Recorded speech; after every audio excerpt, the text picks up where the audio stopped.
देवरिया कांड जब यादव और ब्राह्मण का चला, तमाम लोग कह रहे थे कि काहे ने पहले से आवेदन गया, राजस्व विभाग की गलती है। इन घटनाएं एक नहीं थी, ऐसे इसी ग्राम में कम से कम 10 घटना है। वैसी एक घटना हमारे बीच है। क्या नाम है आपका? सबसे पहले मेरा माया देवी नाम है। कहाँ घर है आपका? फतेहपुर भटोलिया। फतेहपुर में ही है? या वही गांव ना जहाँ पे यादव बनाम ब्राह्मण का हत्या हुआ था? हाँ वही गांव है। आपकी क्या है समस्या?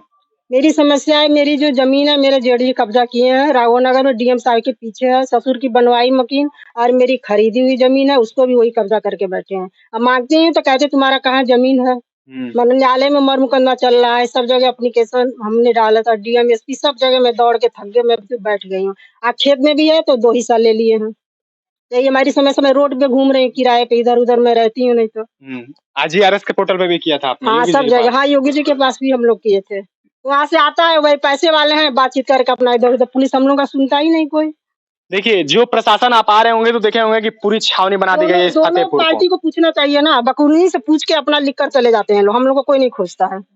देखिए फतेहपुर थाना जो आता हो यानी कि रुद्रपुर थाना, वहाँ के थानेदार यानी कि एसओ साहब की यह स्थिति है कि जब रिपोर्ट लगाने के लिए आते हैं तो अपने मन से ही रिपोर्ट लगाकर भेज देते हैं कि हाँ हमने जमीनी हकीकत का दायरा कर लिया, लेकिन कभी आते हैं आपके पास दायरा करने के लिए? पूछताछ कोई नहीं। देवरिया में है किराए पे, देवरिया में एप्लीकेशन डाल दी तो वहाँ भी कोई नहीं पूछता है। योगी जी के पास डाला गया तो एप्लीकेशन आया, और राघवनगर मेरे जेठ से बातचीत करके चले गए, हमको कोई नहीं पूछा। हालांकि मैंने एप्लीकेशन डाली थी तो हमको भी खोजना चाहिए ना, दोनों पार्टी को खोजना चाहिए, मगर हमको कोई नहीं खोजा। उन्होंने रिपोर्ट लगा के भेज दिया।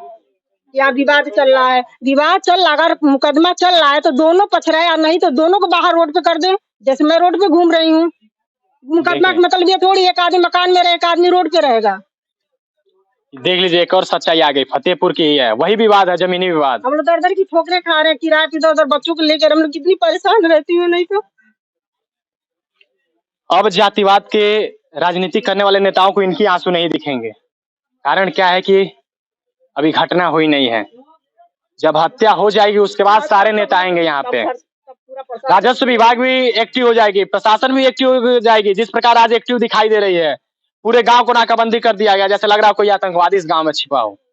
आप जब आएंगे देवरिया से रुद्रपुर यानी कि फतेहपुर गांव के लिए, तो कम से कम आपको 15 से 20 जगह बैरिकेडिंग करके आपकी आईडी जांच होगी। आपके पास आईडी नहीं है तो संभवतः आपको गांव में भी नहीं आने दिया जाएगा, हो सकता है आपके उचित कार्रवाई भी हो सकती है आपके ऊपर। लेकिन ऐसी घटना ही क्यों होती है? जब ये देखिए इनके भी जमीन पे भी कब्जा किया गया, इनका भी जमीन विवाद चल रहा है, इन्होंने भी राजस्व विभाग को आवेदन डाला, इन्होंने आईजीआरएस के पोर्टल पे भी आवेदन डाला है, इन्होंने भी प्रशासन से शिकायत की है, लेकिन कोई प्रशासन नहीं सुनता, कोई आईजीआरएस का पोर्टल नहीं सुनता, कोई राजस्व विभाग इस पर कार्रवाई करते हुए नजर नहीं आता है। वही घटना हो जाएगी उसके बाद सारे एक्टिव दिखेंगे। काहे ना आप लोग ऐसा करते हैं कि कार्रवाई जो घटनाएं होती है उसके पहले ही कर देते हैं? क्या ऐसा नहीं हो सकता है क्या कि जब आपकी घटनाएं हो जाएंगी उसके बाद ही आप करेंगे? घटना से पूर्व कार्य करने के लिए आपकी नियत नहीं है? कब से विवाद चल रहा है आपका?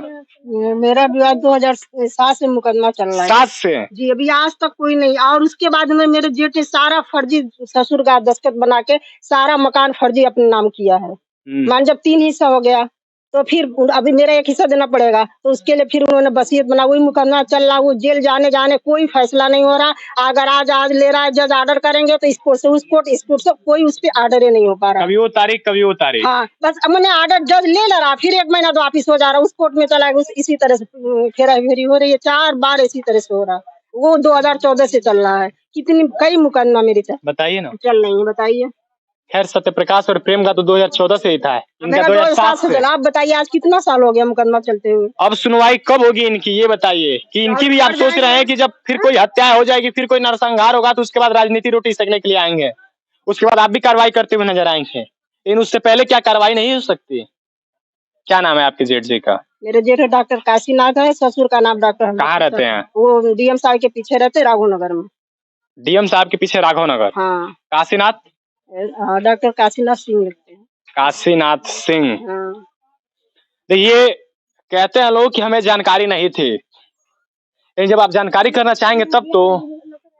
अबे राजपूत समाज के केयूआई नेता जब घटना होती तब कहे ये तो हमारे राजपूत समाज की थी, बाबू साहब थी, लेकिन उसके पहले बाबू साहब के कोई नेता नहीं आएंगे कि हम जाने कि हमारे परिवार हमारा समाज कितनी परेशानी में चल रहा है। इससे पहले कोई नहीं आता है कि हम पूछे कि हाँ क्या घटनाएं हो रही है, क्या राजस्व विभाग इस पर कार्रवाई कर रही है या नहीं कर रही है।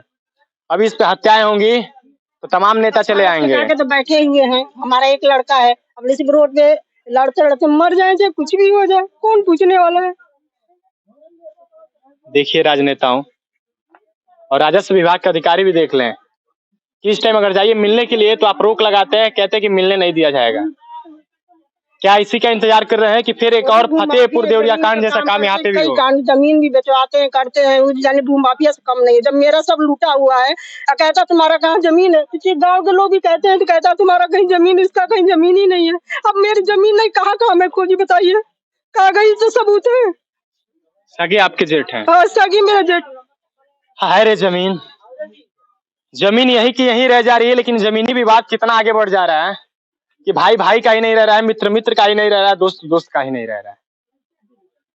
क्या तो तुम अपनी जमीन खोजो, जाकर खोजो अपनी जमीन, यहाँ तुम्हारा जमीन नहीं है। देख लीजिए इनके आंसू, कोई ये बनावटी आंसू नहीं है, ये इनकी वास्तविक सच्चाई है। इनके जीवन में जो चल रही समस्याएं है उनका है, जो राजस्व विभाग की लापरवाही है, जो योगी सरकार की नाकामयाबी है, प्रशासन की दलकिलीवी है, इनके ऊपर कोई कार्रवाई नहीं हो पा रही है। कोई राजस्व विभाग के अधिकारी इनसे मिलने नहीं आ रहे हैं। जब आवेदन डाला जा रहा है तो वैसे ही लगा के मोहर मार के कोई सुनवाई नहीं, बस भेजा गया, IGRS के पोर्टल पर चढ़ गया कि कोई स्थिति सब सामान्य है। सुन लीजिए, अगर कोई आवेदन पड़ता है तो उस पर सही में जांच किया जाए कि मामला क्या है, जांच किया जाए, दोनों लोग से मिला जाए। पर हमको कोई नहीं पूछता है। आया जाएंगे राघवनगर, वो अपना रिपोर्ट बता देंगे, वहां से चले जाएंगे न्यायालय मुकदमा, पैसा दे देंगे, काम हो जाएगा। न्यायालय मुकदमा चल रहा है, तो इसका मतलब क्या हुआ, दोनों पक्ष में रहे, एक पक्ष रहेगा तो रोड पे घूमेगा। जब पैसा उसकी सब सुनेगा, जिसके पैसा में इसका कौन सुनने वाला है। देखिए सच्चाई यही है कि न्याय जब लोगों को नहीं मिल पाता है तो मजबूरन नहीं करेंगे, उसी में न जाएंगे अपना न्यायालय के लिए। भाई चलो हमारा जमीन तो कम से कम बचा रहेगा। न्यायालय में ना जाओ तो तुम न्यायालय में नहीं गई, न्यायालय में चले जाओ तो जब न्यायालय देगा तब लोगी, तो बताए कैसे इंसान कैसे जिएगा। या तो न्यायालय दोनों लोगों को रोड पे कर दे, या तो दोनों लोग उसी मकान में रहे। कानून के आंखों पर एक काली पट्टी बंधी रहती है, लेकिन आज का यह घटनाओं को देखते हुए तमाम जो घटनाएं आ रही हैं, ऐसा लग रहा है कि सच में कानून की आंख पे पट्टी बन गई है। कानून या तो कुछ देख नहीं पा रहा है, या तो कुछ देखना नहीं चाहता, या तो फिर उसका अधिकारी जो राजस्व विभाग और भी तमाम विभाग के अधिकारी वो देखना नहीं चाहते। आखिर में ऐसी घटनाएं कब तक होती रहेंगी? क्यों नहीं कानून की पट्टी खुल रही है? कानून क्यों नहीं न्याय कर रहा है? क्या न्याय तभी होगी जब हत्याएं होंगी? पहले बिहार को जंगल राज बताया जा रहा था, अभी उत्तर प्रदेश जंगल राज हो रहा है। जहां राम राज्य की कल्पना हो रही थी, आज माफिया राज, जंगल राज चल रहा है। और ऐसे तमाम जंगल राज और माफिया राज और जमीनी कब्जा चलते रहेगा, जमीनी विवाद चलता रहेगा, जब तक प्रशासन का अधिकारी इस पर कार्यवाही नहीं करेंगे, जब तक राजस्व विभाग के अधिकारी कार्यवाही नहीं करेंगे, जब तक स्वयं इस पर सरकार कार्यवाही नहीं करेगी। कार्यवाही भी कैसी हो, जब तीव्र गति से अगर कार्यवाही नहीं करेगी। वैसे आवेदन पढ़ते रहेंगे, लोग मरते रहेंगे, महिलाओं और परिवार से आंखों से आंसू ऐसे ही बहते रहेंगे, लेकिन कोई सुनने वाला नहीं रहेगा। खैर, मेरा काम था योगी जी आप तक पहुंचाना, और इसके बाद आगे क्या आपका काम है। देखा जाता है कि आपकी कार्रवाई कितनी होती है और इस महिला के जो आवाज है वो आप तक कितने पहुंचते हैं, इनके आंख से निकला आंसू आप तक कितना पहुंचता है, आपके दिल को कितना छूता है, ये आप पर निर्भर करता है। खैर, तब तक के लिए जय हिंद, नमस्कार।